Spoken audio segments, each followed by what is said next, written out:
Shalom dan selamat pagi bagi kita semua, Bapak Ibu dan juga saudara-saudari yang dikasihi oleh Tuhan kita Yesus Kristus. Bertemu lagi dengan saya Pendeta Trisurya di program Lentera Anugerah. Mari sebelum kita mendengarkan firman Tuhan, terlebih dahulu kita bersatu dalam doa, kita berdoa. Allah Bapa dalam kerajaan surga, Tuhan yang kami kenal di dalam nama anak-Mu Tuhan Yesus Kristus, Juru Selamat kami yang hidup. Bersyukur bahwa Tuhan senantiasa tetap memberkati kehidupan kami. Hingga pada saat ini ya Tuhan, kami hendak mendengarkan firman-Mu. Kiranya Engkau berfirman bagi kami dan Roh Kudus-Mu lah yang menolong agar firman-Mu dapat kami laksanakan. Terima kasih Bapa, kami sambut firman Tuhan. Dalam nama Tuhan Yesus kami berdoa. Amin. Bapak Ibu dan juga saudara-saudari yang dikasihi oleh Tuhan kita Yesus Kristus, firman Tuhan yang sampai kepada kita pada pagi hari ini terambil dalam kitab Ulangan pasal 8 ayat 10 sampai 11. Saya akan bacakan firman Tuhan, demikian firman-Nya. Dan engkau akan makan dan kenyang. Hati-hatilah supaya jangan engkau melupakan Tuhan Allah-Mu. Demikian pembacaan firman Tuhan. Tema kita pada pagi hari ini adalah krisis di tengah kemakmuran, yaitu lupa akan Tuhan. Bapak Ibu dan juga saudara-saudari yang dikasihi oleh Tuhan kita Yesus Kristus, perkataan ini disampaikan oleh Musa ketika dia akan berakhir masa hidupnya. Dia sampaikan ini kepada bangsa Israel karena dia paham benar akan watak, kelakuan dan bahkan juga sifat dari bangsa Israel. Ketika merasa sudah makmur, ketika merasa sudah nyaman, maka bangsa Israel akan terus melupakan Tuhan dalam setiap kehidupan mereka. Nah, kita melihat bagaimana bangsa Israel ketika menempuh perjalanan selama 40 tahun dari Mesir menuju tanah Kanaan atau tanah perjanjian yang Tuhan sediakan bagi mereka. Nah, dalam perjalanan selama 40 tahun tentu kita melihat bahwa bangsa Israel bersandar kepada Tuhan. Ketika mereka lapar, Tuhan menyediakan makan melalui mana yang sudah Tuhan sediakan. Ketika bangsa Israel haus, maka Tuhan memberikan air melalui batu yang Tuhan juga berikan kepada mereka. Dan ketika mereka juga tidak tahu arah, maka Tuhan menyertai. Bahkan pakaian mereka dan kasut mereka, Tuhan juga menyertai sehingga selama 40 tahun mereka tidak pernah memikirkan pakaian dan juga kasut mereka. Bahkan ketika mereka juga menyeberang Sungai Yordan, mereka juga tetap disertai Tuhan. Namun ketika mereka sudah merasakan kemakmuran dan kesenangan, bangsa Israel sering sekali melupakan Tuhan dalam kehidupan mereka. Nah, tentu ini juga gambaran dalam kehidupan kita sebagai manusia. Ketika kita sudah merasa makmur, sejahtera, senang dan juga nyaman dalam kehidupan kita, maka indera-indera kita itu sering menjadi tumpul dan kita sering sekali melupakan Tuhan dalam kehidupan kita. Karena kita merasa bahwa apa yang sudah kita raih dalam kehidupan kita itu berdasarkan kekuatan kita. Nah, tentu ini sesuatu yang tidak benar yang kita lakukan dalam kehidupan kita.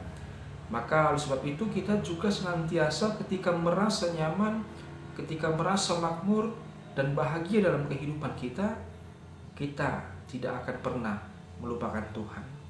Nah, catatan Alkitab lain menjelaskan tentang sosok-sosok yang melupakan Tuhan ketika mereka sudah merasa makmur, merasa senang dan bahagia dalam kehidupan mereka.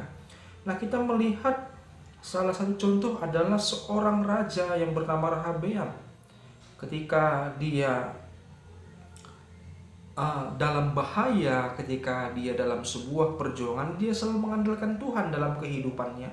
Namun ketika dia sudah merasa makmur dalam kehidupannya, dia melupakan Tuhan. Kita juga melihat seorang Uzia yang ketika itu ditolong secara ajaib oleh Tuhan. Kemudian dia menjadi seseorang yang terkenal, namanya juga masyhur, dan dia juga berkuasa. Namun ketika dia merasakan dia sudah makmur, sudah senang, dan berada di posisi yang juga sangat baik, dia kemudian sombong dan tinggi hati, sehingga ketika dia ingin menyembah Tuhan, dia masuk ke bait Allah secara langsung dengan tujuan dia ingin membakar sendiri ukupan itu. Nah, tentu itu diperingatkan oleh para imam pada saat itu yang dengan kasihnya memperingatkan seseorang usia ini. Tapi karena dia sombong, tidak menerima kritikan, dia tidak memperdulikan itu. Sehingga Tuhan menghukumnya dengan penyakit kusta yang dia derita, bahkan itu membuatnya sampai mati. Nah, tentu ini adalah gambaran-gambaran ketika manusia berada di posisi yang nyaman, yang menyenangkan, bahkan juga mendapatkan sebuah kemakmuran. Nah, tentu yang kita harapkan adalah bahwa ketika kita berada di posisi itu, ingatlah bahwa segala sesuatu yang kita raih dengan baik, kedudukan, harta benda, dan segalanya itu membuat kita nyaman, bahagia, dan juga makmur. Ingat bahwa itu semua adalah pertolongan Tuhan dalam kehidupan kita. Sehingga kita sebagai manusia yang percaya kepada Tuhan tidak mengalami krisis ini, tidak mengalami krisis lupa akan Tuhan, tapi senantiasa ingat bahwa apa yang sudah kita raih dalam kehidupan kita itu semua dari Tuhan. Selamat pagi, selamat beraktivitas, kiranya Tuhan memberkati. Amin. Kita bersatu di dalam doa. Kami bersyukur kepadamu ya Tuhan, bahwa melalui firman-Mu kami diingatkan bahwa ketika kami mendapatkan sesuatu yang berharga dalam kehidupan kami tidak lupa akan Engkau, bahwa Tuhan yang menyertai kami untuk memperoleh sebuah keberhasilan dalam kehidupan kami. Roh Kudus Tuhan yang menolong kami agar firman-Mu menjadi hidup dalam kehidupan kami dan dapat kami laksanakan. Ampunkan dosa dan kesalahan kami, agar kami layak untuk menerima berkat Tuhan. Kami berdoa dalam nama Tuhan Yesus yang sudah mengajar doa Bapa kami. Bapa kami yang ada di surga, dikuduskanlah nama-Mu. Datanglah kerajaan-Mu, jadilah kehendak-Mu di bumi seperti di surga. Berikanlah kami pada hari ini makanan kami yang secukupnya, dan ampunilah kami kesalahan kami, seperti kami juga mengampuni orang yang bersalah kepada kami. Dan janganlah membawa kami dalam pencobaan, tapi lepaskanlah kami daripada yang jahat, karena Engkau punya kerajaan dan kuasa dan kemuliaan sampai selama-lamanya. Amin. Terimalah berkat dari Tuhan. Tuhan memberkati saudara dan melindungi saudara. Tuhan melindungi saudara dengan wajah-Nya dan memberi saudara kasih karunia. Tuhan mengharapkan wajah-Nya kepada saudara dan memberi saudara damai sejahtera. Amin.